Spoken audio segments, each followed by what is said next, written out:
Priyank commerce classes में आपका फिर से स्वागत है। चलिए हम कुछ और जर्नल एंट्रीज डिस्कस करते हैं। ठीक है, सबसे पहले हम फॉर्मेट बना लेते हैं। फॉर्मेट वही है, फॉर्मेट में जर्नल एंट्री के फॉर्मेट में कोई फर्क नहीं आता। Date, particulars,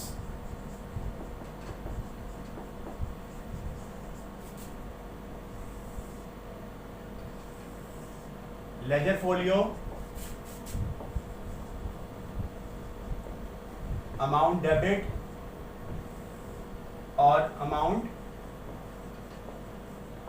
credit.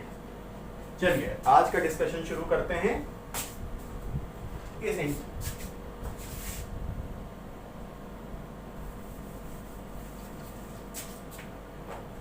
चलिए आज का डिस्कशन शुरू करते हैं इस एंट्री के साथ। मान लीजिए पहले आपने कोई सामान सेल किया, एंट्री ये होगी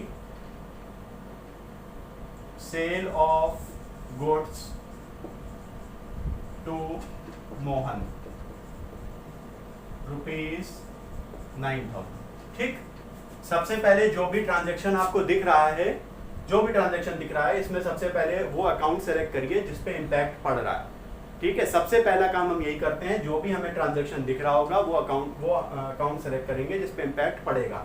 ठीक है, तो आपको सीधा सीधा तो एक ये दिख गया मोहन। मोहन क्या है, कौन सा अकाउंट है? अकाउंट तीन ही तरह के होते हैं, पर्सनल, रियल, नॉमिनल। क्योंकि ये किसी का नाम है इसलिए पर्सनल अकाउंट है। ठीक, सबसे पहले ट्रांजैक्शन में हमें ये सेलेक्ट करना है कि कौन से दो अकाउंट पे इम्पैक्ट जा रहा है। दो या दो से ज्यादा भी हो सकते हैं। अभी हम जो आपको एंट्री बता रहे हैं उसमें आपको दो ही मिलेंगे। ठीक है, कॉम्प्लेक्स एंट्री अभी हम आपको नहीं बता रहे हैं। तो एक हमने अकाउंट सेलेक्ट किया मोहन। ठीक है, ये हो गया पर्सनल अकाउंट। अकाउंट तीन ही तरह के हो सकते हैं, पर्सनल, रियल, नॉमिनल। मोहन नाम है किसी का इसलिए पर्सनल अकाउंट है। ठीक है, ये सेलेक्ट करना बहुत इंपॉर्टेंट है कि वो पर्सनल है, रियल है कि नॉमिनल है। क्योंकि अगर आपको ये नहीं पता होगा तो आप रूल कभी भी अप्लाई नहीं कर पाएंगे। ध्यान रखिए, जब मैं ये वीडियोस आप ये वीडियोस मेरी देख रहे हैं और मैं ये क्वेश्चन डिस्कस कर रहा हूं, तो जो मैंने रूल बताए थे आपको कि पर्सनल अकाउंट का क्या रूल होता है, नॉमिनल अकाउंट का क्या रूल होता है, रियल अकाउंट का क्या रूल होता है, वो रूल जरूर एक जगह अपने पास कॉपी में जरूर लिख लीजिएगा। आपके सामने वो रूल होने चाहिए। ठीक है, क्योंकि अगर रूल नहीं होंगे तो जो भी मैं आपको डिस्कस करूंगा वो आपको समझ में नहीं आएगा। ठीक है, तो सबसे पहले आपने अकाउंट सेलेक्ट किया, एक अकाउंट आपने सेलेक्ट किया मोहन। दूसरा मैंने आपसे कहा था कि जब भी आपको गुड्स दिखे तो कभी भी गुड्स नहीं सेलेक्ट करना है आपको। ठीक है, गुड्स के साथ क्या हो रहा है, परचेज हो रहा है, सेल हो रहा है, परचेज रिटर्न है कि सेल रिटर्न है, वो आपको सेलेक्ट करना है। ठीक है, गुड्स नहीं सेलेक्ट करना है, गुड्स के साथ क्या हो रहा है इस ट्रांजेक्शन में, सेल हो रहा है। ठीक, सेल कौन सा अकाउंट होता है? जब आपने ये सेलेक्ट कर लिया कि ये सेल हो रहा है तो सेल कौन सा अकाउंट होता है? सेल नॉमिनल अकाउंट होता है। ठीक, नॉमिनल में इनकम। अब रूल अप्लाई करते हैं, क्योंकि मोहन पर्सनल है तो इस पे पर्सनल का रूल चलेगा।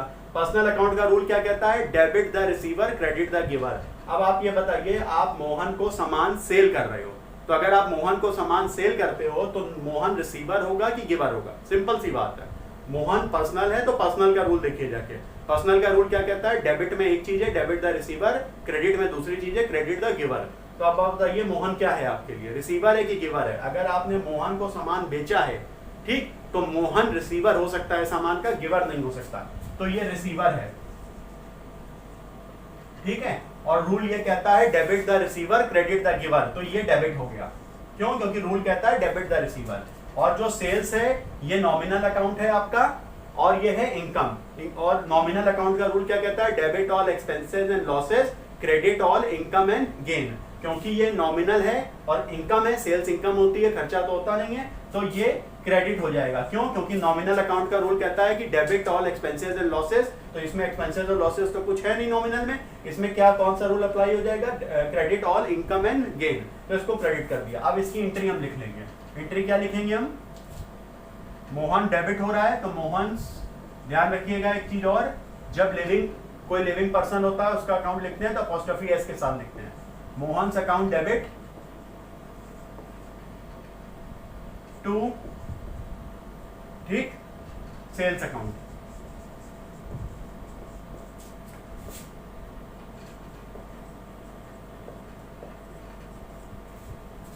ठीक, अब इसी में दूसरी एंट्री सेलेक्ट करते हैं।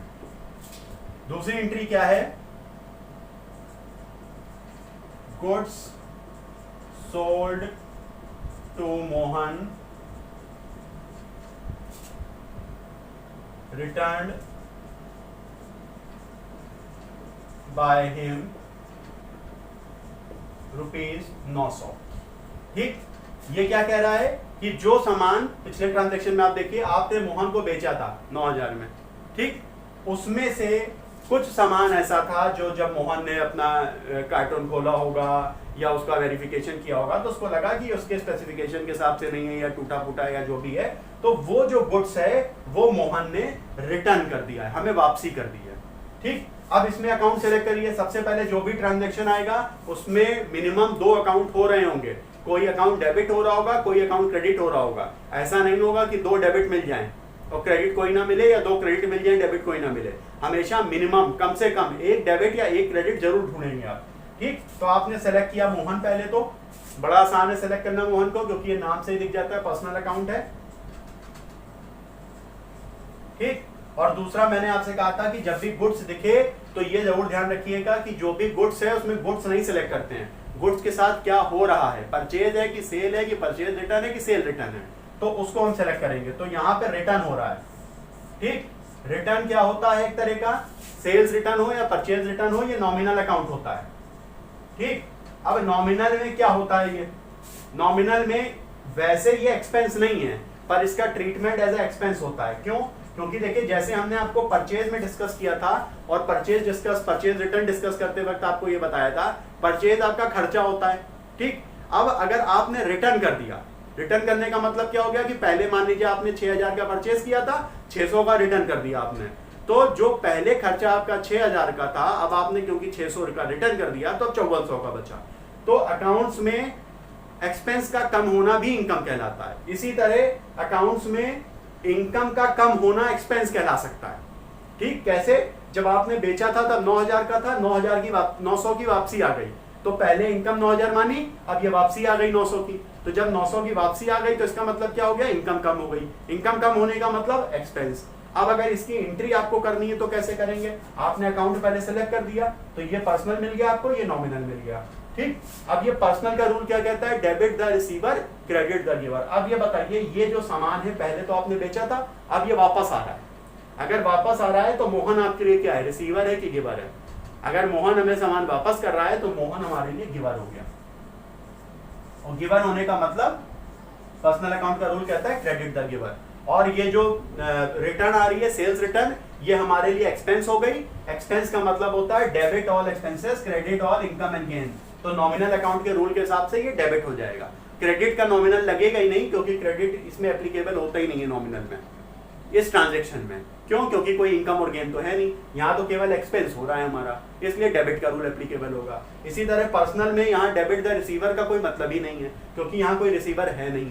ठीक, तो इसमें क्योंकि ये गिवर है तो गिवर का रूल अप्लाई करेंगे। अब इसकी एंट्री हम कर देंगे। एंट्री क्या करेंगे,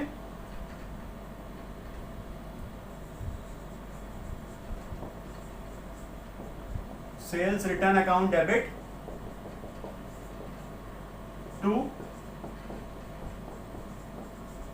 मोहन्स अकाउंट, ये हमने कर दी 900 से। ठीक, अब फाइनली पेमेंट की बारी आएगी। भाई 9000 का सामान था, 900 की वापसी हो गई, अब पेमेंट की बारी आएगी, फर्दर पेमेंट किया जाएगा। ये जो पहली ट्रांजैक्शन थी इसमें देखिए कहीं कैश या चेक या बैंक का नाम नहीं आया है, इसका मतलब है ये जो और नाम आ गया किसी इंसान का, इसका मतलब है ये जो ट्रांजैक्शन हो रहा है ये ट्रांजैक्शन उधार पे हो रहा है, क्रेडिट पे हो रहा है। ठीक, ये रिटर्न हो गया। अब एंट्री कर लेते हैं हम तीसरी कि अब फाइनली हमें इसको पेमेंट रिसीव करना है। हमने सेल किया है तो पेमेंट हमको मिलेगा। अब पेमेंट रिसीव करने की क्या एंट्री आएगी। अब मान लीजिए तीसरी एंट्री आ गई, पेमेंट रिसीव्ड फ्रॉम मोहन। जब इस तरह का ट्रांजैक्शन होगा तो आपको ये नहीं बताएगा कितना पेमेंट रिसीव होना है, वो आपको अपने आप भी पता चल सकता है कि अगर 9000 का सामान बेचा और 900 की वापसी आ गई तो आपका 8100 ही पेमेंट में आपको मिलेगा। अब पेमेंट रिसीव फ्रॉम मोहन है तो पहला आपने सेलेक्ट कर लिया मोहन, मोहन होता है पर्सनल। दूसरा आपने मान लीजिए थ्रू चेक है ये, ठीक, चेक से पैसा आपको मिला है।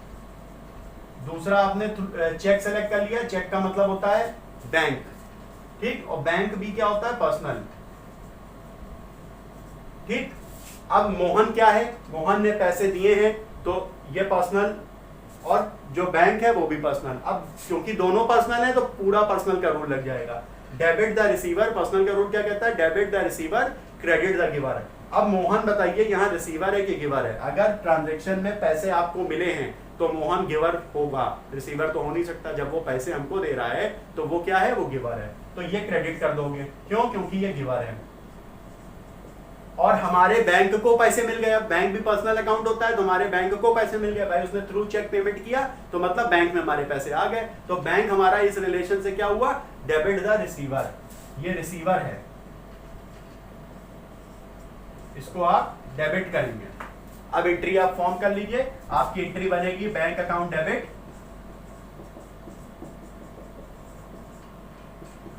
टू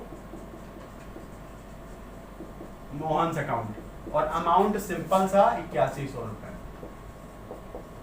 9000 का सामान था, 900 वापस हो गए, 8100 मिलेंगे आपको। आप देख भी लीजिए, सेल्स अकाउंट इनकम होती है इसलिए क्रेडिट होती है, और सेल्स रिटर्न उसका ठीक उल्टा है।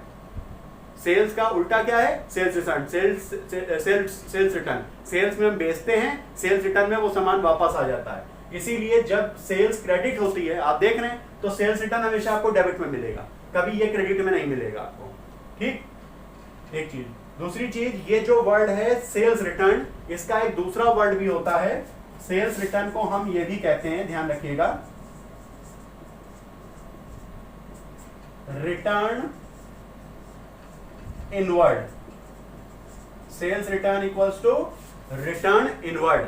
अब हमने आपको परचेज रिटर्न में पढ़ाया था, परचेज रिटर्न में क्या होता है, बेसिकली परचेज में आप सामान खरीदते हो और परचेज रिटर्न में सामान आपका बाहर जा रहा होगा। तब जब रिटर्न में कोई सामान बाहर जाए, आउट जाए बिजनेस में, तो वो परचेज रिटर्न। और सेल्स रिटर्न में क्या होता है, सिंपल सी बात, आपने सामान बेचा है, पहले आउट हो गया, ठीक, पर अब सामने वाली पार्टी आपको वापस कर रही है, तो सेल्स रिटर्न में सामान इन आ रहा होगा। तो जब सामान इन आ रहा है तो वो सेल्स रिटर्न होगी, क्योंकि अक्सर वो सेल्स रिटर्न कभी कभी वर्ड नहीं यूज करते हैं, हमेशा बुक में वर्ड यूज कर लेते हैं रिटर्न इनवर्ड। तो कंफ्यूज ना होइएगा, जब भी किसी रिटर्न में सामान अंदर आ रहा हो, वो सेल्स रिटर्न ही हो सकती है, परचेज रिटर्न नहीं हो सकती। परचेज रिटर्न में हमेशा आप सामान वापस कर रहे होगे, आउट हो रहा होगा सामान। जब रिटर्न में सामान अंदर आए, इन आए, तो वो सेल्स रिटर्न कहलाती है, ठीक। अब और कुछ क्वेश्चंस डिस्कस करते हैं। अब हम डिस्कस करते हैं, सबसे पहले मैं आपको बता देता हूं, जो नया टॉपिक हम डिस्कस कर रहे हैं वो है डिस्काउंट, ठीक। अभी इसी फॉर्मेट के अंदर मैं लिख रहा हूं, बाद में इसको रब कर देंगे, तब एंट्री इसमें ही डिस्कस करेंगे। अब डिस्काउंट अकाउंट्स में दो तरह के होते हैं, या रियल वर्ल्ड में भी डिस्काउंट जो होते हैं वो दो तरह के होते हैं। पहला डिस्काउंट होता है ट्रेड डिस्काउंट, ठीक, और दूसरा डिस्काउंट होता है कैश डिस्काउंट। अब दोनों में फर्क क्या है ये जान लीजिए। सबसे पहले ट्रेड डिस्काउंट का जो मोटिव होता है, ठीक, वो होता है to increase sales. Trade discount दिया जाता है कि हमारी सेल्स बढ़ सके, और जबकि कैश डिस्काउंट दिया जाता है for early realise of payment. Cash discount इसलिए दिया जाता है कि सेल्स तो हो चुकी होती, वहां पे सेल कर लिया आपने, पर पेमेंट जल्दी से जल्दी आपको मिल जाए, ठीक है। अब जैसे आप मॉल के अंदर किसी भी शॉपिंग कॉम्प्लेक्स में, मॉल में आप जाते हैं, एंटर करते हैं, वहां बड़ा बड़ा लिखा रहता है 40 up to 40% off, up to 20% off, up to 10% off, ठीक, या एक के साथ एक फ्री। ये सारे डिस्काउंटिंग के तरीके हैं ट्रेड डिस्काउंट के, ठीक। ये सारा डिस्काउंट होता है ट्रेड डिस्काउंट, क्योंकि वहां इंटेंट क्या है, जल्दी से जल्दी मेरा सामान बिक जाए, वहां इंटेंट पेमेंट को लेके कहीं नहीं है। जबकि कैश डिस्काउंट में क्या होता है, यहां सामान बिक चुका होता है उधार पे, और जो भी बिजनेसमैन होता है वो ये डिस्काउंट इसलिए देता है कि जिसको इसने उधार पे सामान बेचा है वो जल्दी पेमेंट कर दीजिए। मान लीजिए कोई पार्टी ए है, ठीक, कैश डिस्काउंट के लिए समझा रहा हूं, ए पार्टी ने बी को बेचा, सेल्स करी, ठीक, उधार पे, और इनके बीच में ये तय हुआ था कि 30 डेज के बाद 30 डेज के बाद बी पेमेंट करेगा इसको, 30 डेज के बाद बी पेमेंट करेगा। ठीक, अब ए को पैसे की जरूरत हुई, उसने कहा मेरा ऑलरेडी पैसा यहाँ फंसा हुआ है, एक काम करते हैं बी को लालच दे देते हैं। बी से कहते हैं अभी तुमको 9,000 देने थे, अगर तुम मुझे जल्दी दे दोगे पैसा, ठीक 15 दिन के अंदर दे दोगे, तो तुमको केवल 8,100 देने पड़ेंगे। देने कितने थे? 9,000। 9,000 देने थे, पर ए ने कहा ये तो पेमेंट वो 30 दिन बाद देगा, अभी क्यों दे देगा? हमारे तो टर्म्स एंड कंडीशन ऐसा था कि हम 30 दिन बाद पेमेंट ले लेंगे, कोई दिक्कत नहीं है। ठीक, तो इसने ये कहा कि अगर आप 30 दिन का वेट नहीं करते हो और मुझको जल्दी पेमेंट दे देते हो, तो मैं 8100 रुपए 8100 रुपीज भी पेमेंट आपसे एक्सेप्ट कर लूंगा और आपका खाता खत्म कर दूंगा। ये होता है कैश डिस्काउंट। इसमें ये जो 900 रुपए का फर्क देख रहे हैं ना, कि देने 9,000 थे, जबकि उसने कहा कि अगर आप जल्दी पेमेंट कर देते हो, अर्ली पेमेंट कर देते हो, तो हम आपको केवल 8100 रुपए ही आपसे लेंगे 9,000 के बदले। तो ये जो 900 रुपए हुआ, ये आपका कैश डिस्काउंट हुआ।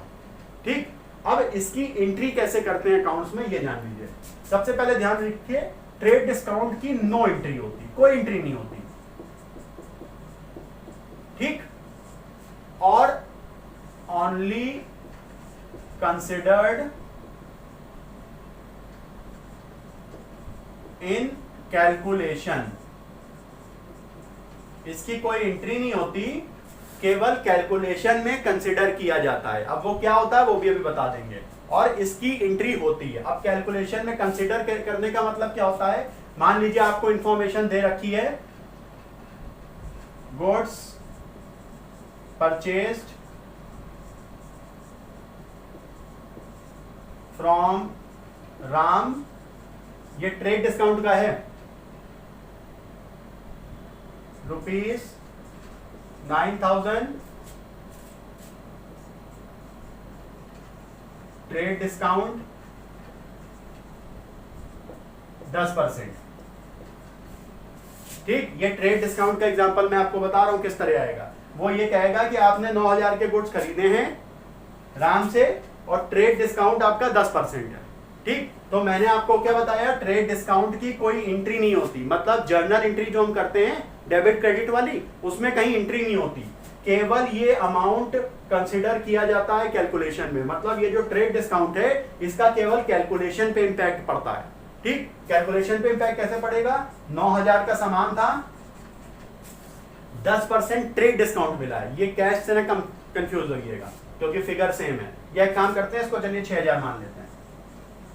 ठीक, तो 6,000 का सामान खरीदा हमने और 10% हमें ट्रेड डिस्काउंट मिला, तो केवल कैलकुलेशन में कंसीडर किया जाएगा। -600, अमाउंट कितना आया? 5400। ठीक, तो अब आप जब जर्नल एंट्री करोगे तो 5400 से एंट्री कर दोगे सीधे। परचेज की एंट्री क्या होती है आप सबको पता है, लाइए कर देते हैं। परचेज की एंट्री क्या होती है?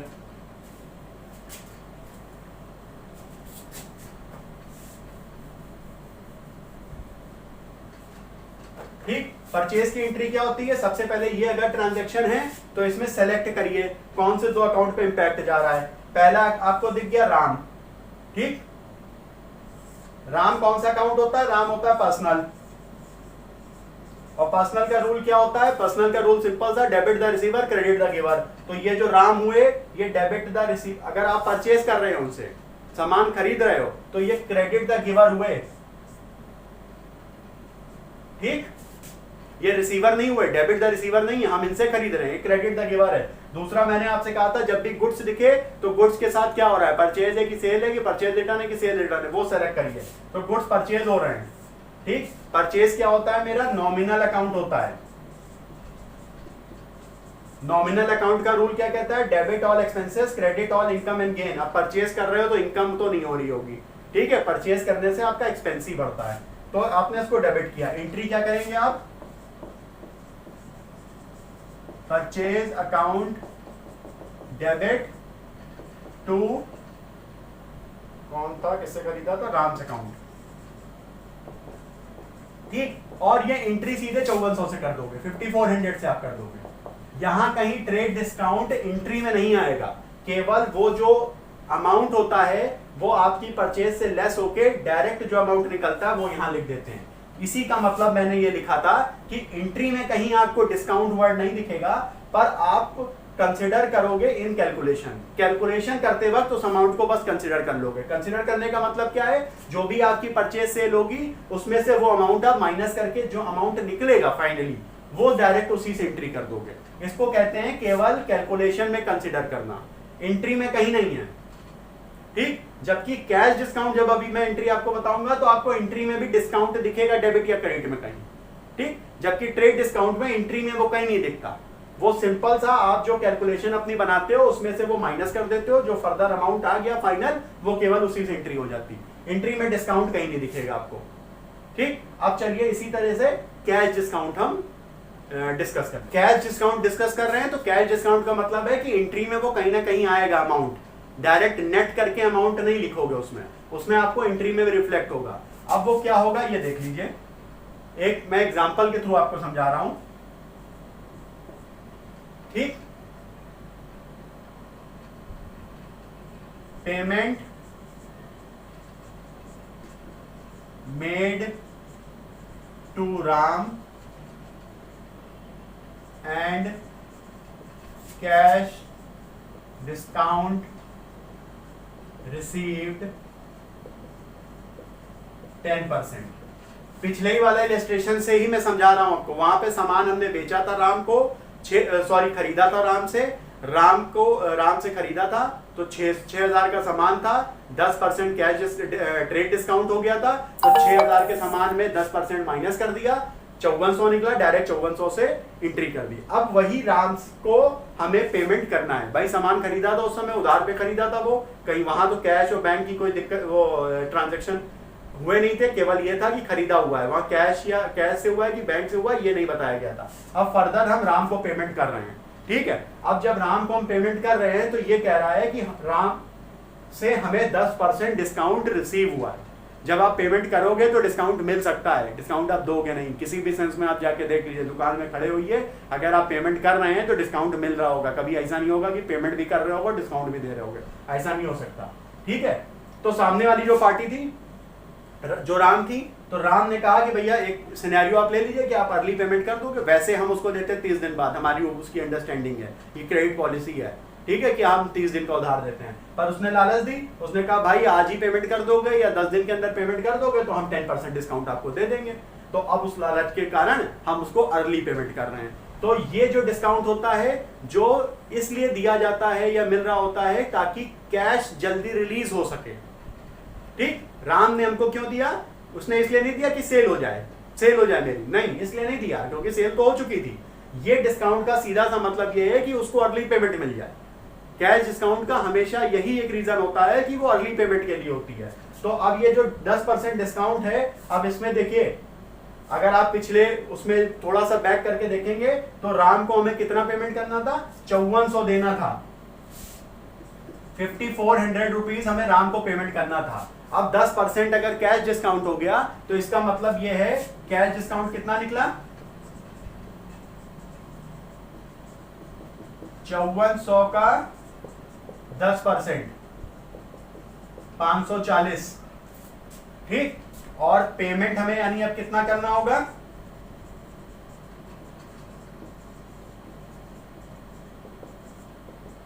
$5400 माइनस 540।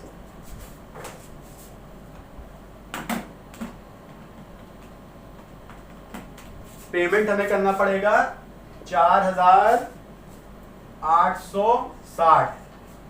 ठीक, 4860।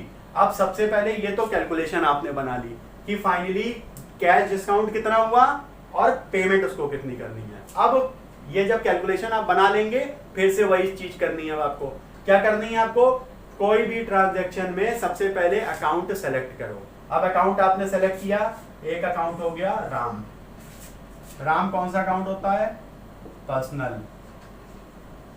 ठीक, दूसरा अकाउंट आपने सेलेक्ट कर लिया, वहां पेमेंट हुआ है तो इसका मतलब कैश, मैं मान के चल रहा हूं कैश में पेमेंट हुआ है। ठीक, और तीसरा अकाउंट, यहां तीसरा भी सेलेक्ट होगा, क्यों, तीसरा अकाउंट है आपका कैश डिस्काउंट। कैश डिस्काउंट आपका क्या है, कैश डिस्काउंट आपकी या तो एक्सपेंस हो सकता है या इनकम हो सकता है।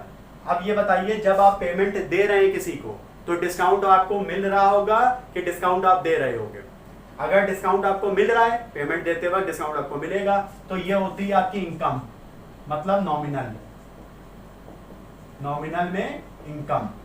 ठीक, जब भी डिस्काउंट आपको मिल रहा होगा वो आपकी इनकम कहलाएगी, एक्सपेंस नहीं हो सकता। और पेमेंट आप कर रहे हो तो डिस्काउंट मिल रहा होगा। ये पर्सनल है और ये कैश, ये रियल हो गया। ठीक, पर्सनल अकाउंट क्या होता है? Debit the receiver, credit the giver. अब बताइए, राम को आप पेमेंट कर रहे हो, परचेज किया तो जाहिर सी बात है पेमेंट करोगे। तो जब पेमेंट आप करोगे तो राम क्या होगा आपके लिए? डेबिट द रिसीवर, डेबिट हो रहा होगा। ठीक, कैश क्या हो रहा होगा? कैश रियल अकाउंट है। रियल अकाउंट का रूल क्या होता है? Debit what comes in, credit what goes out. Cash आ रहा होगा कि जा रहा होगा पेमेंट करते वक्त? कैश जा रहा होगा, क्रेडिट। और नॉमिनल अकाउंट का रूल क्या कहता है? Debit all expenses, credit all income and gain. Discount आपको मिल रहा है तो ये आपकी इनकम है। इनकम का मतलब क्रेडिट। अब इसमें देखिए, ये दो क्रेडिट मिल गए, एक डेबिट मिल गए। मैंने आपसे क्या कहा था? कभी भी दो क्रेडिट नहीं हो सकते, केवल कहीं ना कहीं एक डेबिट जरूर होगा। दो डेबिट नहीं हो सकते, केवल कहीं ना कहीं क्रेडिट जरूर होगा। कॉम्बिनेशन हमेशा ऐसा चलेगा। दो से ज्यादा भी हो सकते हैं, ठीक, सॉरी, एक से ज्यादा भी हो सकते हैं, पर हमेशा एक डेबिट या एक क्रेडिट जरूर आपको दिख रहा होगा। कभी ये नहीं हो सकता कि दो डेबिट दिखे या दो क्रेडिट दिखे, ऐसा नहीं हो सकता। एक डेबिट या एक क्रेडिट मिनिमम जरूर दिख रहा होगा उस ट्रांजेक्शन में। अब यहाँ पे मेरे पास दो क्रेडिट आ गए और एक डेबिट आ गया। अब जनरल एंट्री आप पास कर लीजिए। परचेज की एंट्री तो आपने कर ही ली है, अब ये हम पेमेंट करने की एंट्री कर लें, कोई बहुत बड़ी बात नहीं है। और क्योंकि कैश डिस्काउंट मैंने आपसे क्या कहा था? ट्रेड डिस्काउंट तो एंट्री में कंसीडर नहीं होता, इसलिए उसका अमाउंट सीधे माइनस करके लिख देते हैं। ठीक, पर जो कैश डिस्काउंट होता है वो एंट्री में कंसीडर होता है, मतलब उसको एंट्री में कहीं डेबिट क्रेडिट दिख रहा होगा, दिखेगा आपको। ट्रेड डिस्काउंट में वो सीधे अमाउंट सेटल्ड हो जाता है, जो फाइनल अमाउंट आता है वही लिख देते हैं।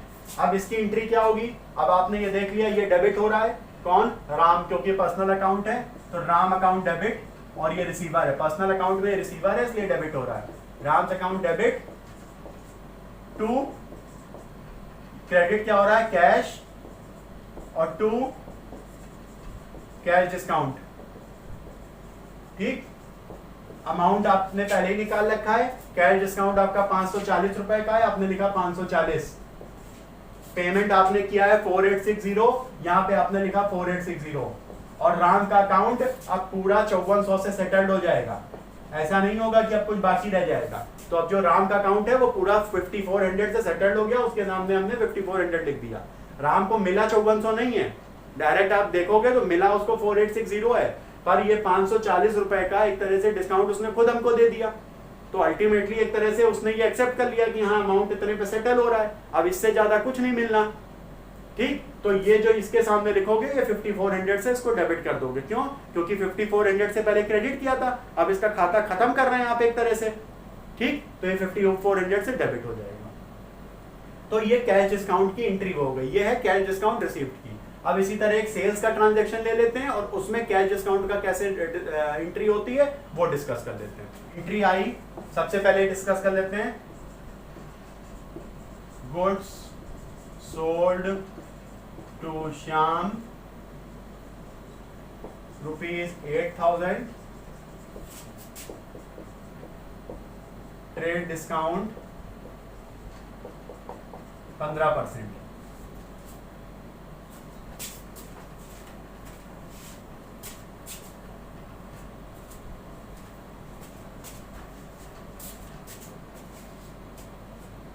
ठीक, ट्रेड डिस्काउंट के बारे में मैंने आपसे क्या कहा था? इसकी कोई एंट्री नहीं होती, नो एंट्री। ठीक, पर अमाउंट में ये कंसीडर किया जाता है।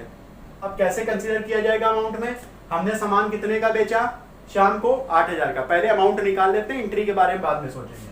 8000 का आपने सामान बेचा, मैंने आपसे क्या बताया था? इसको अमाउंट में सीधे कंसीडर कर लीजिएगा। अमाउंट में कंसीडर करने का मतलब क्या है कि जो भी ट्रेड डिस्काउंट है वो सीधे अमाउंट में नेट ऑफ हो जाता है, और जो भी एंट्री आप सेल परचेज की करते हो वो घटाने के बाद के जो अमाउंट आता है सीधे उससे कर देते हो। वो जो अमाउंट है, वो जो डिस्काउंट है, वो एंट्री में आपको कहीं डेबिट क्रेडिट में नहीं दिखेगा, वो सीधे अमाउंट सेल परचेज के अमाउंट से माइनस हो जाता है।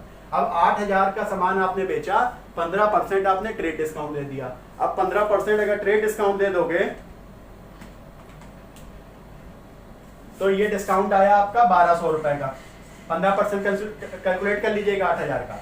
इसका मतलब फाइनली आपका सामान कितने का बिका? 6800 रुपए का। ठीक, एंट्री कर लीजिए।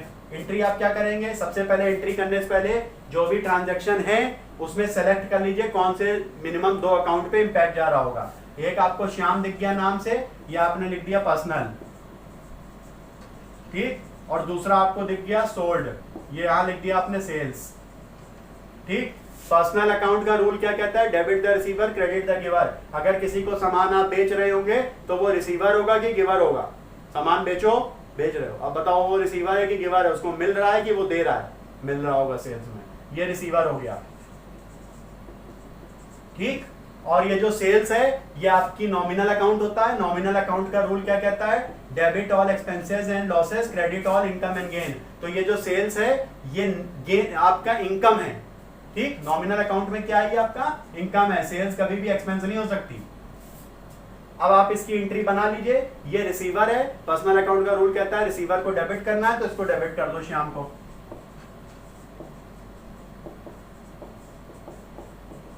ठीक, और सेल्स क्रेडिट। ये ट्रांजैक्शन उधार पे हुआ है, इसीलिए भी कैश की कोई बात नहीं आई है। और क्रेडिट में हम लोग लिख देंगे 6800। ठीक है, जैसा कि मैंने आपको ये बताया कि जो ट्रेड डिस्काउंट होता है वो डायरेक्ट अमाउंट में से माइनस हो जाता है, इसलिए डायरेक्ट अमाउंट ही लिख दिया जाता है। ट्रेड डिस्काउंट कभी आपको एंट्री में नहीं मिलेगा।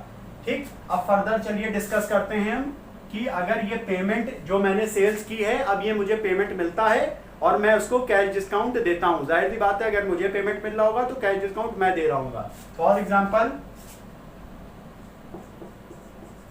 Payment made to Shyam and cash discount offered 10%, मान लीजिए ये है। ठीक, तो सबसे पहले क्या करते हैं? सबसे पहले अमाउंट कैलकुलेट कर लेते हैं। अमाउंट कैलकुलेट करने का मतलब 6800 रुपीज उसको मुझे देना था, 6800 रुपए। 6800 का 10% कैश डिस्काउंट, 6800 का 10% 680 रुपए। इसका मतलब वो उसको मुझे कितना रुपए देना है? वो मुझे देगा 6120 रुपए, ये कैश देगा वो मुझको। और ये जो 680 है ये कैश डिस्काउंट है, सीडी कैश डिस्काउंट। ठीक है, अब मैंने जो आपको बताया था ट्रेड डिस्काउंट डायरेक्ट अमाउंट में माइनस करके लिख देते हैं, बट कैश डिस्काउंट हमेशा आप एंट्री में पाओगे कि वो डेबिट या क्रेडिट हो रहा होगा। अब अगर आपको डिस्काउंट मिल रहा है तो वो इनकम, डिस्काउंट दे रहे हो तो वो सेल्स। जब भी आप परचेज करते हो तो आपको डिस्काउंट मिल रहा होगा। क्यों? क्योंकि वहां पेमेंट करते हो तो डिस्काउंट मिलता है, तो वहां आपको हमेशा डिस्काउंट इनकम में दिखेगा। जब भी आप सेल्स कर रहे होते हो वहां आपको पेमेंट मिल रहा होता है, डिस्काउंट आप दे रहे होते हो, तो वहां आपको डिस्काउंट हमेशा एक्सपेंस में दिखेगा, वो एक्सपेंस होगा। ठीक, अब जब आप एक बार अमाउंट आप देख लेते हो कि कैसे कैलकुलेट हो गया, ठीक, कि 680 आपका कैश डिस्काउंट हो गया। क्यों? क्योंकि 10% है। 10% किसका होगा? जितना भी आपको पेमेंट मिलना होगा, ओरिजिनल अमाउंट का नहीं होगा, क्योंकि जब ट्रेड डिस्काउंट लगाने के बाद जो अमाउंट बचा बेसिकली मिलना आपको वो था। ठीक, अब उसमें से आपने कहा कि हम 10% कैश डिस्काउंट दे देंगे। अब इसका रीजन अदर देन सेल्स हो सकता है, मतलब ये इसलिए नहीं दिया जा रहा है कि सेल्स बढ़े, ये सिर्फ इसलिए दिया जा रहा है कि जो भी इसको पैसा 6800 देना था, मान लीजिए हमारी उसकी टर्म्स एंड कंडीशन थी कि हम 30 दिन बाद 45 दिन बाद देंगे। आप चाहते हो वो पैसा अभी पहले 10 दिन 15 दिन उससे पहले दे दिया जाए, तो आप उसको एक लालच दे देते हो कि हम अगर आप तुरंत पेमेंट करते हो या 10-15 दिन के अंदर करते हो, जल्दी करते हो। सिंपल सा मतलब है, यहाँ जो भी कहा जाता है वो इसलिए किया जाता है कि जल्दी पेमेंट हो जाए। तो हम आपको 10% जो भी अमाउंट है उस पर 10% और डिस्काउंट दे देंगे। इसको कैश डिस्काउंट कहते हैं और ये डिस्काउंट अकाउंट में रिकॉर्ड किया जाता है। मतलब अमाउंट तो कैलकुलेट होगा, ठीक, पर आपको जर्नल एंट्री में दिखेगा भी कहीं भी डिस्काउंट डेबिट क्रेडिट होता हुआ। ट्रेड डिस्काउंट डायरेक्ट अमाउंट में माइनस हो जाता है। तो आपने 10% निकाल लिया, 680 रुपए, 6800 में 680 घटा दिया, 6120 आया, ये आपका कैश ये मिलेगा आपको। अब आप एंट्री करना है हमें जर्नल एंट्री, तो सबसे पहले ये जो ट्रांजैक्शन है इसमें सेलेक्ट कर लीजिए अकाउंट कौन कौन से हैं। आपने सेलेक्ट करा श्याम, ये है पर्सनल। आपने सेलेक्ट किया कैश डिस्काउंट, ये है नॉमिनल, और आपने सेलेक्ट किया पेमेंट, मान लीजिए वो कैश में पेमेंट दे रहा है तो कैश, ये है रियल। ठीक, पर्सनल अकाउंट का रूल क्या कहता है? Debit the receiver, credit the giver. अब ये बताइए, श्याम को हमने सेल्स की तो वो हमें पैसा दे रहा होगा, ठीक, जब वो पैसा हमें देगा इस ट्रांजैक्शन में रिसीवर है कि गिवर है? वो गिवर है। ठीक, कैश डिस्काउंट आप यहां पे दे रहे हो, सेल्स हुई थी, आपको वो पेमेंट दे रहा है तो आप डिस्काउंट दे रहे हो। जब आप डिस्काउंट दे रहे होगे तो ये आपके एक्सपेंस हो जाएगा नॉमिनल में, और ये जो पैसा है ये आ रहा है। ठीक, तो debit what comes in, real account का रूल क्या कहता है? Debit what comes in, credit what goes out. तो ये जो कैश है आपका ये डेबिट हो जाएगा, क्यों? क्योंकि पैसा आ रहा है। अब इसकी जर्नल एंट्री बना लेते हैं। Cash account debit, discount account debit to Shyam's account. ठीक, पैसा मिला कितना आपको वो उसमें लिख दीजिए। ठीक, डिस्काउंट कितना हुआ वो डिस्काउंट में लिख दीजिए,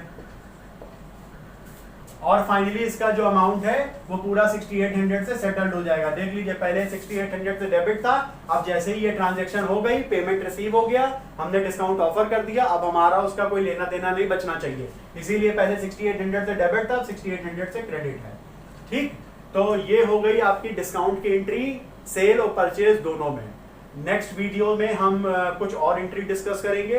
अब धीरे धीरे जो लेवल है वो इंक्रीज होगा, कॉम्प्लेक्सिटी बढ़ेगी, इसलिए पुरानी जो भी वीडियोस हैं एक बार उनको फिर से देख लीजिएगा। अगर आपको कहीं भी कोई कंफ्यूजन रह गई है, जैसे आपको कभी कभी कंफ्यूजन हो जाए कि ये पर्सनल क्यों है, रियल क्यों है, नॉमिनल क्यों है, तो वो पुरानी वीडियो उठा के देख लीजिए, जहां हमने डिस्कस किया है कि पर्सनल अकाउंट को हम पर्सनल किस बेसिस पे कहते हैं, रियल का मतलब क्या है, कोई अकाउंट रियल कब होता है, या नॉमिनल का मतलब क्या है।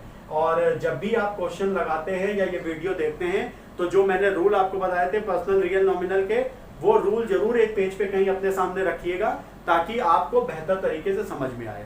ठीक है, प्रियम कॉमर्स क्लासेस की वीडियो देखने के लिए आप लोग को बहुत बहुत धन्यवाद। लाइक, शेयर, सब्सक्राइब करते रहिएगा, और अगर कोई ऐसा इंसान आपको मिलता है या ऐसा कोई स्टूडेंट आपको आपके साथ का कलीग मिलता है जिसको अकाउंट में दिक्कत आती है और वो अच्छी तरह से अकाउंट सीखना चाहता है और आप मेरी क्लासेस से संतुष्ट हो, तो मेरी क्लासेस उसको जरूर रिकमेंड करिएगा, मेरे वीडियोस जरूर रिकमेंड करिएगा। मेरे YouTube चैनल में आगे और भी बहुत सारी वीडियो मिलेंगी, इससे आपके जो भी अकाउंटिंग के कॉन्सेप्ट्स हैं वो मजबूत कर दिए जाएंगे। ठीक है, प्रियम कॉमर्स क्लासेस को देखने के लिए आपका बहुत बहुत धन्यवाद। Thank you.